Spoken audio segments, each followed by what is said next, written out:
My name's Angelo, and welcome to We Want Picks. This is the only channel dedicated to UFC fight picks and DraftKings lineups run by MMA insiders and professional fighters. Every week, I join Dan Kramer and Nick Newell, two longtime professional fighters that have fought at the highest levels on the planet, as well as Jacob Lyons, a skinny kid from Indiana. So join us every single week for our full fight card breakdowns, our individual fight card breakdowns, our betting guide, and our DraftKings lineups. Next up at UFC 260, we have Marc-Andre Barriault versus Abu Azaitar. I'm trying with these names. I really am. So this is a very, very, very interesting fight. And I've seen some really nice prop bets online for this fight, and we'll catch that in the betting breakdown video. It's tricky. Before I give my pick, I'll start with you, Nick. What are your thoughts here? How do you think this goes? And, these odds, it's basically a pick 'em, and the price is basically a pick 'em. So what are your thoughts here? Yeah, I guess it's pretty tricky fight. I mean, you look at Barriault's record, and he lost his first 3 fights in the UFC, and then the last one was a no contest. But I'm not sure. He failed a USADA issue. Okay. But Oscar Pihota has like a few losses in the UFC, but I've seen Pihota fight, and he's good. And, if you look at his record, these guys like Park and split decision to Jotko, who's amazing, and Andrew Sanchez, who's also nasty. I just think that Abu Azaitar kind of ducks his head and throws hooks, runs forward throwing hooks. Is a good wrestler, but I don't know. I feel like Barriault has what it takes to win the fight. I think he will win the fight. I think his striking is cleaner and better, and I put him in my lineup. So this is probably the trickiest one on the entire card to pick. They're both good. And there's both weird circumstances, right? So Barriault, his last fight was a no contest because of a USADA issue. He has not been served the full 2-year layoff. So it may have been tainted substance or something to that effect, where he didn't get the full, they let him off the hook. So I don't know the details, but that's always a little nerve wracking, right? And then Azaitar hasn't fought in 3 years. And he's had 2 fights scheduled. I think they were last year, but those were canceled. So you can assume he was in shape, and then the fight was canceled. So there's so many questions here. I would say if the USADA thing was just a misunderstanding, right? Meaning he wasn't using, performance enhancing drugs, and now he's not. So let's assume he's the same person. I would say Barriault should win. He's a grinder, and I think he can outgrind the very powerful, very wild Abu Azaitar, but this is so tricky to pick. So Dan, what are your thoughts here? I mean, this is, at least in my opinion, this is razor thin, and maybe I'm missing something. Yeah, no, this was definitely a tricky one. I do have one of these guys in my lineup though, just because with limited fight card, I think this is going to be an action-packed fight, but it is one of the more risky picks. As you guys mentioned, Barriault has him 1 in 4 fights. His last one got overturned. I think the reason they give him reduced suspensions because it was something that was prescribed by a doctor, and he cooperated and said, "Oh yeah, here's my doctor's note or whatever." So they reduced it. But anyways, his last fight against Pihota, he was throwing heavy shots right out of the gate, looking for that headshot KO.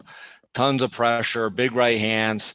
I mean, he looked really good his last fight. He looked aggressive. He looked like a powerful striker going out for a kill. He got a takedown, uppercuts in the clinch. He looked very good his last fight.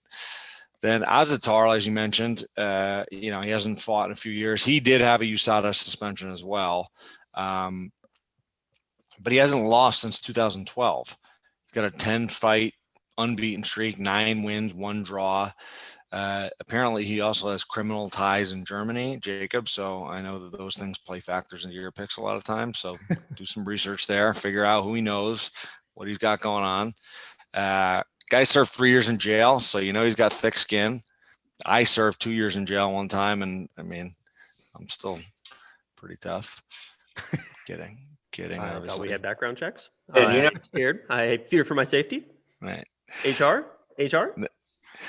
No, so I mean, this is a tough one to pick. I think the fight's going to be fireworks. First of all, so many unknowns, so many weird variables, both coming off USADA suspensions, all that.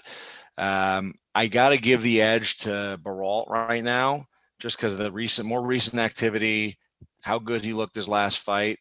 But I would not be surprised if Azaitar came out and just looked really good. So I think it's going to be a wild fight, a true pick 'em. I do have Barriault in my lineup right now, but I could change that at any moment just because I'm not 100% sure on this one. I just think it's going to be a wild fight out of the gates. Yeah, and before I go to you, Jacob, I mean, Barriault was on a 3-fight losing skid, won a fight. USADA made it a no contest, so he's on a 4-fight no-win streak. A 3-year layoff is also crazy for Azaitar. I mean, there's just so many question marks. If I have to make a pick here, I'm going with Azaitar. I just think, I think he's got more power. I think he's a better striker. I know Barriault is a grinder, and grinders can really, control wild strikers. But I do think it will be a striking match. And I think if they're just going to stand there and strike, Azaitar's got the power and the speed to get it done. So I am going to lean towards him, but a 3-year layoff he could come back and look like what Frank Mir looked like after that motorcycle accident, which is what I look like with a shirt off right now. Or he could come back and look like, he's been in there grinding every single day, getting better. A lot of question marks there, but I'm going to go with Abu Azaitar. I just think all else being equal, he's got the speed, he's got the power, and, Barriault is on a 4-fight unwin streak or non-win streak, whatever you want to call it. But Jacob, you love breaking down very technical fights, and you always spot those nuances in their technique. So why don't you go ahead and give us that over under on how quickly he mentions the backpack. Ready, go. The backpack. I must have missed that. Really? His brother is the guy that had the backpack. Oh, Ottman? Yeah.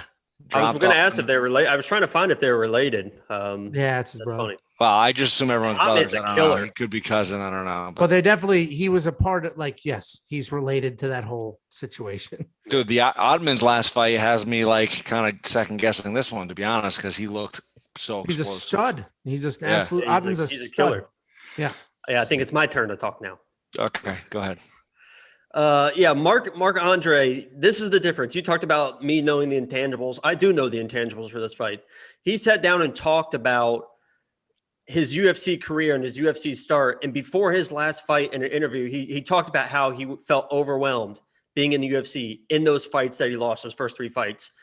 And he just changed his mindset. He relaxed. He felt comfortable. He came back out. That fight was no contest, but he looked fantastic in that fight. He said, this was the performance I wanted to show. He immediately was asking the UFC for a new contract. After the fight, his contract was up, so he knew he had to win that fight. And even then, they still awarded him a contract because I think they realized the fighter they have. Abu, like you guys said, is sloppy. It's just like head forward, just throwing wild hooks. So I like Marc-Andre in this fight. I think he's refreshed. I don't think it's that fighter we saw the losses from. And I think he wins this fight. He's not in my lineup. I have a little bit of cardio questions for him that I've seen in some of his fights, but his nickname is Power Bar. So he almost made it in. But I haven't won the fight. I mean, this is definitely a contender for fight of the night. I do think it's going to be exciting. It's going to be fun. Wrong. It'll be fireworks. You said wrong. It's going to be boring. No, I think that you're just wrong. That I have another one picked. Stay tuned. Okay. Yeah. Drink your Kool-Aid. So it'll be fun. That might actually be Kool-Aid, by the way. High C. I hate Coke.